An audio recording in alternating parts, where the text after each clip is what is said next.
Hello and welcome. My name's James and I'm the candidate coach. And today we are coming to you live for our workshop. It is great to be with you wherever you are dialing in, logging on around Australia, around the world. Thank you very much for joining us. A reminder that depending on which platform you're watching this on, you can ask me questions and I'll answer them. We'll read them out live if they're good questions because we are streaming to you live today. So thanks very much for joining us. We've got a great topic today, which is how to give great answers to interview questions. Now, our previous workshop, if you attended, was on how to prepare for an interview. We talked about all the things that you need to do, how you do the right research, how you prepare your documents, what you need to take to the interview, how you need to act in the interview room, things like your body language, your eye contact. But we didn't talk about specifically how to answer interview questions. The reason we didn't is it's its own workshop itself.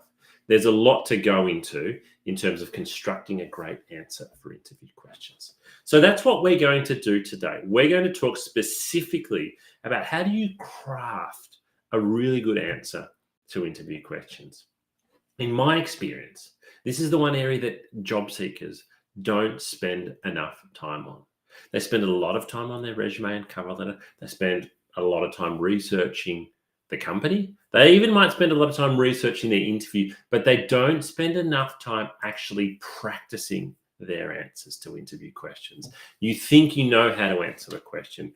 You may be a bit too embarrassed to ask somebody to practice with you. And so when it actually comes to the day, it comes to the interview and you are asked the question, a lot of candidates fall flat on their face because they haven't practiced. And each time you practice your interview question answer, it gets better. So if you practice it 3 times, it's 3 times better. If you practice it 10 times, it just gets better and better and better. So I'm going to be sharing my screen with you a lot today, as you'll see now. If I do look like I'm looking over here a bit, that's because it's my presentation screen. But that's what we're going to do. We are going to talk about how do we give great answers to interview questions. So a little bit about me to begin with. My name's James. I'm the founder of The Candidate Coach. I've been coaching job seekers for a long time now. Throughout my career, my other role is a director of a recruitment agency where I've been at for nearly 20 years. And in that time, this is my best estimate. The numbers could be much higher than this, but I estimate I've conducted over 3,000 interviews, conducted over 600 group assessments, and placed well over 1,000 people into jobs. And we built The Candidate Coach about 5 years ago because we just felt that there was a real lack of relevant training, particularly for Australian job seekers. So that's me. As I say with all of my coaching, when you are getting coaching on anything to do with looking for work, whether it's your resume, whether it's your cover letter, whether it's your LinkedIn profile, whether it's your interview performance, you are going to get a wide range of opinions. It's like if you're on Google and you Google chocolate cake recipe, you will probably get, 20,000 chocolate cake recipes. They will all make a chocolate cake, but they all use different ingredients and different methods, and are just all slightly different. At the end of the day, they will make a cake, so they're all valid. It's a bit the same with advice in terms of looking for work. Everybody has an opinion. Some opinions you should listen to more so than others. But what I'm going to share with you today, again, is my opinion. Now, someone else's opinion might be different to mine. That doesn't mean that I'm right, they're wrong, I'm right. You need to consider all opinions when you're going for work. My advice is generalist in nature. It's not specific to a particular job type. So today, let's just talk about a little bit of housekeeping, just in case every now and then something goes wrong. If I lose power, if there's a lightning strike, if I do drop off at any time, I will certainly rejoin. As I said, we're taking questions. Ask me questions. Use the comments box. Take lots of notes. And if something you want to watch again happens in the video, you can do so. We are streaming on our YouTube channel. You can jump on and watch it all again. You can share it with a friend if you like. My first question for you today is, what is the most common interview question in the world? Do you know what the most common interview question in the world is? Feel free to type it in as I'm giving you a moment to think about this, because this question is maybe not as obvious as you think. This question I ask every single candidate, and I ask every single candidate at the start of a phone interview. I ask every single candidate at the start of a face-to-face interview. I ask every candidate in a group assessment this question as well. The question simply is, tell me a little bit about yourself. Now, this question doesn't sound, I guess, overly official, does it? It doesn't sound like a really serious interview question, but it is the type of question that you need to be really prepared for. So I want you to do the following. I want you to get out a piece of paper or open up another window on your computer, and I want you to write this down. So write down what you're seeing on your screen now. I want you to write down, first of all, your name. I want you to write down, and don't write down the answer to these, write down overview of your work history. Write down number 3, your top 3 skills, and number 4, the type of work that you're looking for. So write down just what you're seeing on the screen now. Don't give answers to those statements because that will take you a little bit of time, and I actually want you to do that, but outside of this workshop. So what I've asked you to do here is to create what we call an elevator pitch. We want you to create an elevator pitch. Now, an elevator pitch gets its name from pretty much an example of how much time do you have in an elevator with someone. So from a interviewing perspective, imagine if you had an interview this afternoon on the 30th story of a Melbourne high-rise business building. And when you got to the address, you walked in, you pressed number 30 on the lift, and you got in to the lift and it was empty. But just as those doors were closing, someone said, "Stop, hold the lift." And in walked the person you were meeting. And they said, "Oh, hello. Just while we're going up in the lift, why don't you tell me a bit about yourself?" So you've got that time as the lift's going up, let's say 30 to 60 seconds. So it's called an elevator pitch based on that. So an elevator pitch is a brief, persuasive statement, which is going to come in handy during the recruitment process. Because the most common interview question in the world is, tell me a little bit about yourself. The best answer to this question is your elevator pitch. When I ask somebody, tell me a little bit about yourself, I get a whole range of responses. I get candidates saying, "Oh, well, they'll just talk only about work, or they'll only talk about outside of work, or they won't know where to start," and they come across as unprepared. Whereas if you have got a well thought out elevator pitch here, you're giving yourself a great opportunity to impress me straight away. So let's go through how we actually create an elevator pitch. So as I said, this is an elevator pitch. We've got our name. That's pretty easy. We've got an overview of our work history. Now, overview, not detail, just overview. Your top 3 skills and the type of work you're looking for. Now, these things as well, they might change a little bit depending on who you're speaking to, the type of work you're going for. So, for example, you might be happy to work in customer service. You might be happy to work in administration. So you might highlight different skills at different points in time. But generally speaking, this is what we do. So how do we go about that? Well, here's an example of one I've created earlier. So you need to go away and do this. You need to go away and write down your answers and rewrite it. So this is how I would give an elevator pitch for myself if I was looking for work. If someone said, "Tell me a bit about yourself," I'd say, "My name's James. And for 15 years, I've worked in recruitment, beginning in a recruitment consulting role before moving on to management and then onto my current position, which is being a director. My top skills include interviewing candidates in a way that uncovers their true motivation, public speaking and presenting, as well as coaching and training candidates to ensure they're giving themselves the best chance of getting a job. I'm currently looking for a new role where I can focus more of my time on training, coaching, and assisting candidates as opposed to being a recruiter." So by me giving you my elevator pitch, you suddenly have quite a bit of insight into me, what I'm looking for and what I'm good at. Now, my interview pitch there, my elevator pitch is quite impressive, but don't be intimidated. I've worked on it a lot and I'm an experienced recruiter and coach. There is no reason, though, why you can't get your elevator pitch to this level. There is no reason why you can't, after today's workshop, go away, go home, write those things down, and you tailor it. So I've crafted that slowly and you edit it. And then when you've got it right, you need to start using it. So I want you to rewrite your elevator pitch until you feel that it is perfect. It's not just going to happen once. Once you've done that, you've got it to a point where that's really good. I'm really happy with it. I want you to print it out. I want you to stick it on your fridge at home. Have a copy on your desk. Have a copy on your bench at home. Save it in your phone.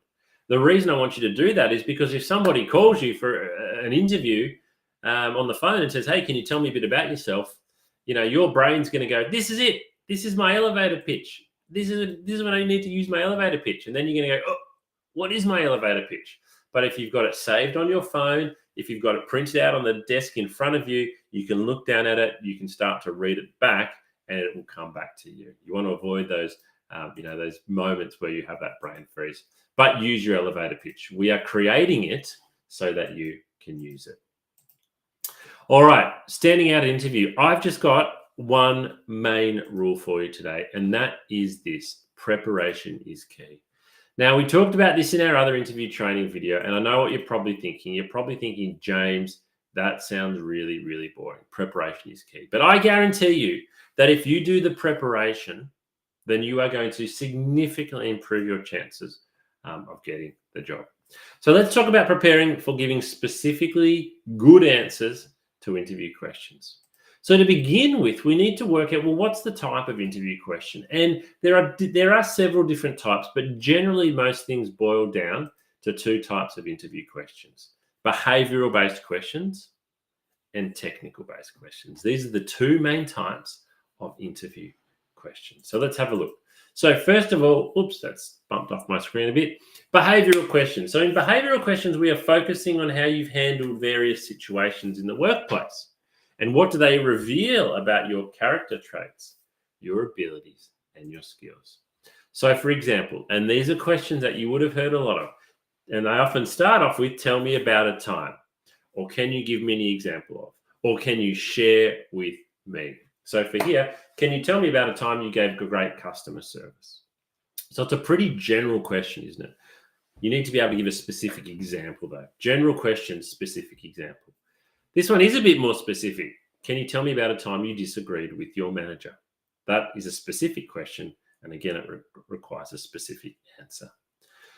So I just want to take a moment here and actually ask you, just think to yourself, if you are asked these questions, can you answer them confidently straight away with a really strong example? If the answer is no, then you've got some work to do. And that's fine. That's what we're here to do today. But if you don't feel really comfortable with your answers to these two questions, then you need to go away and work on them.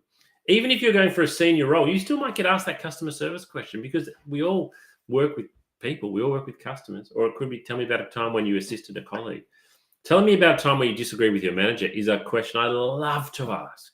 I love to ask it for many reasons, because it's not a question that people generally like answering, but it gives me a great insight into, first of all, have you thought about how do you answer that question? Have you prepared for this interview? Everyone's had a disagreement with their manager. Some people just disagree in their mind and move on. That's fine. You can talk about that in your interview, but you need to be prepared to answer these questions. The best way to answer behavioral-based questions is to use the STAR technique, STAR. Now, you can go and Google the STAR technique and you'll find lots of different articles on what it is and how to apply it.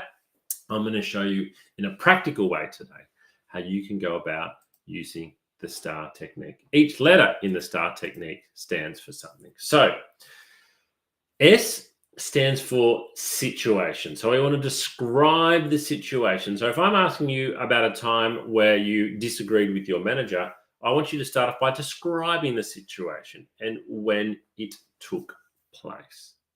I then want you to explain the task.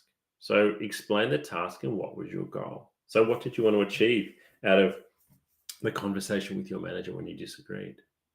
A is the action, and this is probably the really important part here, is what did you do? Provide the details about the action that you took. So for example, a time when you gave great customer service, the situation was this: I was on the phone with a customer. The task was that the customer's package hadn't arrived. The action I took was this. So A is the key step here. What did you actually do? And then R is the result. So what happened as a result of your action? What was the process? So let's have a look at this. Let's have a look at this in a real sense. When we're talking about the situations, we need to set the scene here. So again, if it's a customer that's a customer service role, and you're going to share an example of a customer that called in because their package hadn't arrived on time. We need to set the scene. So we want to be specific here. We don't just want to say, oh, there was a customer that called in because their package hadn't arrived. Give some more details. I was working on the phone. It was a Friday at 4 o'clock. It was late in the week. And I received a call from a distressed customer because a package hadn't arrived that they needed for Saturday morning. The package was this, and this. Give some context here. I'd really encourage you to Google storytelling. How can you tell a story in a really effective way? Story techniques are very, very appealing. But we want to set the situation here, and we want to go into detail, set the situation, set the scene really well. What was the task? So in this example, if we have a customer that's called in that's upset, describe the exact responsibility in the situation. I was dealing with the customer. It was my responsibility to resolve it. My manager was on another call, or they'd gone home from the day. But we want to make sure the hiring manager knows specifically what you were assigned to do here. Maybe your responsibility was always to deal with difficult customers. There wasn't an option for you to go to somebody else. There wasn't an option for you to pass this on. The task for you was to help this customer with their inquiry and to resolve the issue. So as I said, A for action, this is the key step here. So what did you actually do? So I'm going to read this out. This step is probably the most important part of the story. Here you explain how you handled the difficult situation or conquered the problem. Talk about whether you did it alone or as part of the team. What you're trying to communicate is your assessment of the situation and the response to the problem, as well as how you got the team involved. Share as many details as possible here. So what a lot of candidates do is they don't share enough details, but we want to share details. Avoid acronym and company-specific jargon. So in using my short example here of if you're in a customer service role and a customer called in with a problem, we need to go into details here about what steps we took.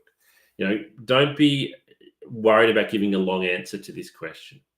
You can always ask the interviewer, am I going into too much detail here? They will tell you if you are.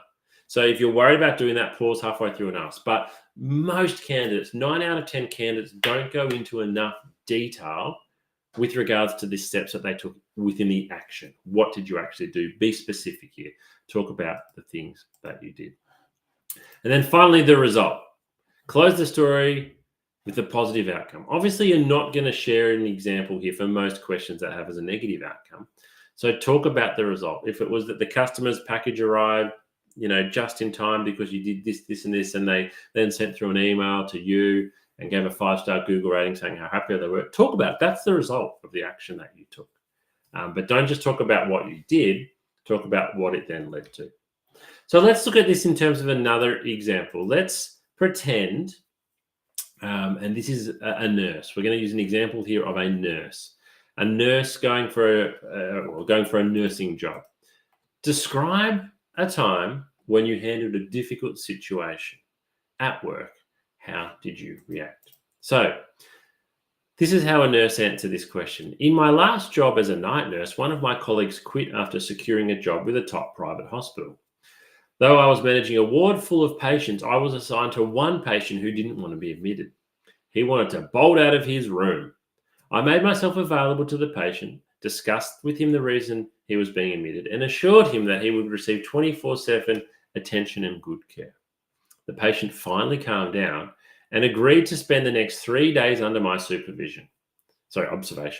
He was discharged on the 3rd day, and the wife personally thanked me for handling someone she knew to be extremely stubborn and difficult. This is a really solid answer. This is a wonderful answer. So let's break it down though. In the red, we have done the S here. We've got the situation. So the situation was I was a night manager and one of my colleagues had quit. The task was that this person was assigned to a patient who didn't want to be admitted. So that's the task. I've got to admit a patient who doesn't want to be admitted. The action in the green was making themselves available to the patient, discussing the reasons, so on and so forth. And then the result was on the 3rd day, the patient was discharged. And the wife personally thanked the nurse. So you can see that in action. S is red, the T is in the blue, the A for action is in the green, and the R is the purple there, the result of what's happened. So at first it looks like a short answer, doesn't it? It's just kind of one paragraph there, and it's very succinct. You might most people would struggle to give an answer that is this succinct, but this is a good example for me to share with you of describing the situation, the task, the action, and the result. So go away and use the STAR technique. Okay, so there we've talked about behavioral-based questions, which are the most common and probably the ones most people struggle with, because you need to provide those examples. You need to talk about the situation, the task, the action, the result. You need to do so well. You can go away and Google these types of questions. So you need to have examples, I think, always for, a time that you've worked in a team that had a great outcome, a time when you worked in a team that had a poor outcome, a time where you deal with a difficult customer, a time where you disagreed with your manager, your greatest achievement at work. When someone says, what was your greatest achievement at work? If you got an employee of the year, don't just say that was your greatest achievement. Talk about why. What was the situation? What did you do throughout the year? What were the actions that you took? What was the result of becoming employee of the year? Go into those details there. When you practice giving answer to behavioral-based interview questions, what you will notice is that each time you give the answer, it probably should get a little bit better. The details should get a little bit better. You'll actually start to recall more information about the situation each time you've done it. But if you've never practiced it, it's a huge risk. It's a huge risk turning up to interview, never having given those answers before. Okay, moving on. Let's look at the second main type of interview questions, and they are what we call technical interview questions. So technical interview questions focus on the skill, the qualification, and the experience required to do the job. So a couple of examples here. Tell me about the accounting software packages you are most familiar with. Or for a sales role, what sales methodology do you find to be most effective? So here we've got specific questions, and every role, every industry is going to be, very, very different. So that first question there, for example, tell me about the accounting software packages you are most familiar with. We're going to be talking about a technical answer here. We're going to be talking about MYOB. That's an accounting software that you might have used. But we need to talk about it in detail. We don't want to just say I've used MYOB software. We want to say where we've used it, when we've used it, how we've used it, what version we use of it, what we like about it, what we find challenging with it. So the important part of the technical interview question is to focus on actually answering the question. So if I've asked you what accounting software packages you are familiar with, focus on answering that. Don't get distracted and go off on tangents. We want to provide details. So we can use the STAR technique. So if I've said, tell me about the accounting software that you've used, we can talk about the situations that we've used it in, the tasks that we've been using it for, the actions, and the results of using it. That's a wonderful way. So if you can really familiarize yourself with the STAR technique, you can apply it to nearly all interview questions. Or the W, the who, what, why, when, where, we've used it. So who do we use it with? What do we use it for? Where do we use it? When do we use it? And why? But again, most candidates here with interview questions go too light on the detail. I would rather you give too much detail and then occasionally pause and say to the interviewer, am I giving you too much detail? They will tell you if you are or if you need to move on. So STAR technique, or who, what, why, when, or where. We also need to give further detail. So again, on my second point there, or ask if it is okay to do so. If we're talking about examples of when we used MYOB software, you can say to the interviewer, do you mind if I give you a further detail just to highlight my experience with using MYOB software? The interviewer will say sure, or that's not necessary. But if they say sure, and you give further detail, you're just elevating your answer further and further. And as you elevate your answers further, you're elevating your suitability for the role further and further. Try to relate the answer to the job or the company that you're interviewing with. So this one here is a great way for you to make that link. If an organization, and again, coming back to our accounting software question, if an organization is asking about an accounting software, that's because they use it. And so in that example, it's quite relevant. But for some others, it might not be so obvious. But if you've done some good research into the company, into the job, and you can relate your interview question back to that, then you're doing extremely well. Okay, how to deal with nerves and anxiety at interview. I'm going to play a video for you now. I just need to make sure that we can. Just going to make sure that I can share my audio with you today. No, it doesn't look like we can. I will drop into the chat function how you can deal with nerves and anxiety in your interview. We have a whole video on this on our platform. I apologize that it won't play through the workshop today. So in summary for today, though, preparation is key, isn't it? It is absolutely vital. And that's what I said in all of my pre-interview workshops. It's your friend, and preparation you can do. So I want to ask you a question. What I've talked to you about today, can you go away and do it? The answer is yes. It's whether you choose to or not. It's often not the best educated candidate that gets the job. It's often not the best, most experienced candidate that gets the job. It's the candidate that presents themselves best at interview. You can actually leapfrog over candidates with better skills, better qualification, and better experience by being a better prepared candidate. It won't always happen. But again, even if you do have great skills and great qualification, if you are not doing the preparation for interview, you are taking a huge risk. And going for a job is not something that you want to take risks on. All right, so we've now got an opportunity for questions. I'm going to stop the recording because sometimes people ask personal questions. Pop your questions into the chat function. Feel free to connect with me directly. There's my email address on the screen there. My name is James Whittingham. You can obviously see that too. Find me on LinkedIn and follow the Candidate Coach on LinkedIn as well. But we'll stop recording now. Thanks very much for joining today, and we'll jump into